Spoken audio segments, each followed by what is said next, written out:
નમસ્કાર, આપ જોઈ રહ્યા છો સાવધ ન્યૂઝ.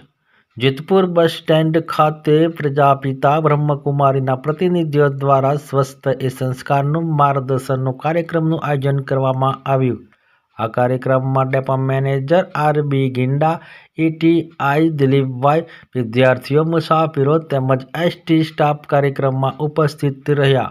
વિશેષ માહિતી ઇન્દ્રજીતસિંહ વાટી, જેતપુરથી. આજ રોજ જેતપુર બસ સ્ટેન્ડ ખાતે સ્વચ્છતા હી સેવા અભિયાન અંતર્ગત બ્રહ્મા કોલેજના બેનરો આવેલા પધારેલા. તેમના હસ્તકે સ્વચ્છતા બસ સ્ટેન્ડમાં રાખવી, સફાઈ રાખવી એ મોદીજીના કાર્યક્રમ અંતર્ગત બસ સ્ટેન્ડની ચોખ્ખાઈ અને સફાઈ રાખવા પબ્લિકને અનુરોધ કરેલ અને જનતા મને સમજાવેલ કે બસ સ્ટેન્ડમાં સ્વચ્છતા જાળવવી, સ્વચ્છ રાખવા માટે અમે મહેનત કરીએ છીએ. પબ્લિક સહકાર આપે એવી અપેક્ષા. આજ બસ ડેપોમાં સ્વચ્છતા અભિયાનનો પ્રોગ્રામ રાખેલો છે. એમાં બ્રહ્માકુમારીઝને આમંત્રિત કરેલા છે. તો બસ ડેપો વાળાનો ખૂબ ખૂબ આભાર, ધન્યવાદ.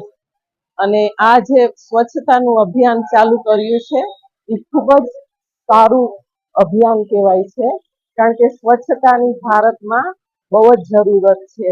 હજી પણ સ્વચ્છતામાં ભારતીયોને પાછળ છે, તો એ લોકોને આગળ રાખવા માટે સ્વચ્છતાનું જેટલું બની શકે એટલું જ્ઞાન આપવું જરૂરી છે.